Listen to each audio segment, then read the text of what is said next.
You know, the story of Prophet Yusuf, or Joseph, is one most of us have heard 1,000 times. The favorite son, those jealous brothers being thrown in a pit, the eventual rise to power, it's a classic. But what if we've been looking at it all wrong? What if it's not just a story about something that happened to him? What if it's really a roadmap for the choices we all have to make? Today, we're going to step inside that story and ask a totally different question. Yeah, we're going to flip the script. We're moving from a third-person narrative to a first-person experience. We're going to explore the tough moral choices, the gut-wrenching decisions, the incredible pressure he was under. And at every single turn, we're going to ask ourselves, what would I have done? Could I have actually made it through that? So here's our journey. We're going to start with the shock of betrayal and bondage. Then we'll face the moral test in the prison of principle, the corrupting temptations in the test of power, and finally, we'll get to the final lesson that ties this whole thing together. All right, let's dive in. Okay, I want you to really imagine this. Put yourself here. You're young, you're adored by your father. Your life is basically one of total security and love. Everything you know feels safe. And then in a single moment, all of it just shatters. And this is where your journey begins. You've been thrown into a deep well by your own flesh and blood. The darkness is absolute. You're hurt, you're thirsty, you're terrified. At night, all you can hear are wolves howling up above. And when a hand finally reaches down to pull you out, it's not salvation, it's business. You're not being taken home. You're being sold like an animal in a foreign country, completely cut off from everyone and everything you've ever loved. So right here, this is the first test. Let's be real. When you're faced with that kind of absolute betrayal, that level of hopelessness, would your spirit have just broken? For how many of us would the story have just ended right there in that pit? But somehow, you survive. You adapt. You grow up and find yourself in a house of a powerful Egyptian official. Life finds a new kind of normal, a strange stability.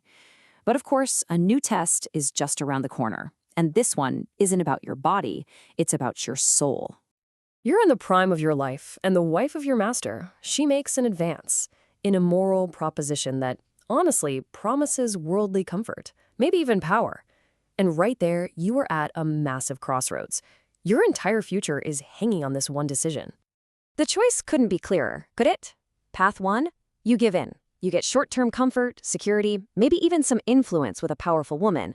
Path 2, you refuse. You stick to your principles, and in return, you get slandered, falsely accused, and thrown into a dungeon. You choose integrity. You do the right thing. And for that, you get punished severely. And we're not talking about being punished for a week or even a month.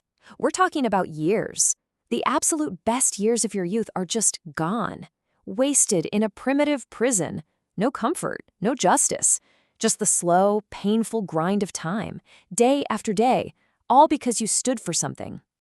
I mean, really think about that. You're sitting in a cell year after year, knowing you're innocent. Wouldn't you start to think, man, maybe I should have just gone along with it?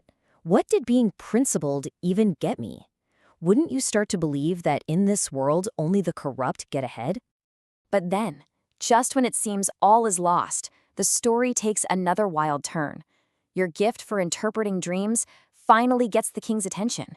You're vindicated, you're freed, and you're not just restored, you are elevated. In the blink of an eye, you go from being the lowest prisoner to one of the most powerful men in the entire nation.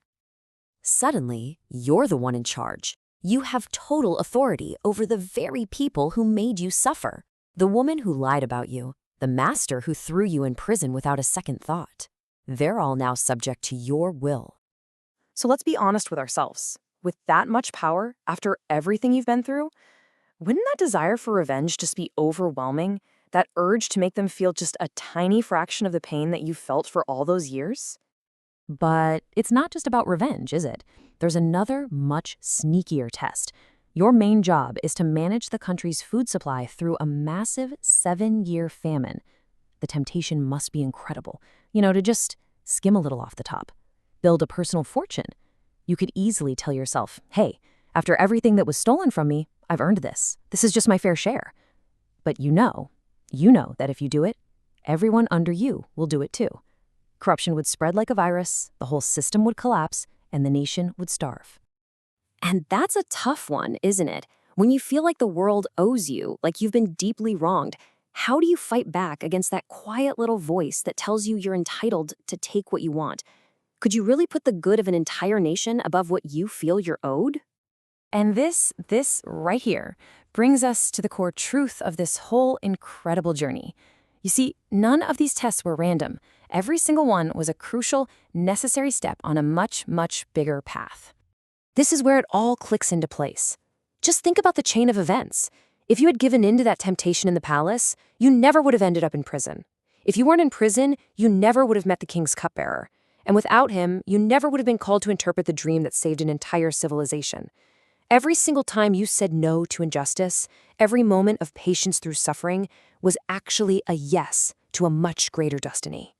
And it all boils down to this ultimate lesson, summarized so perfectly in the Quran.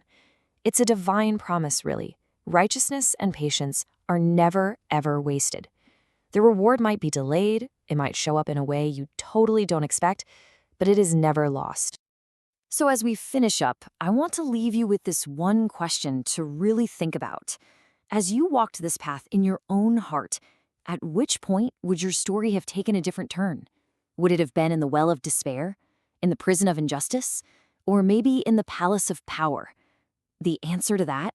Well, that reveals the very essence of who we are.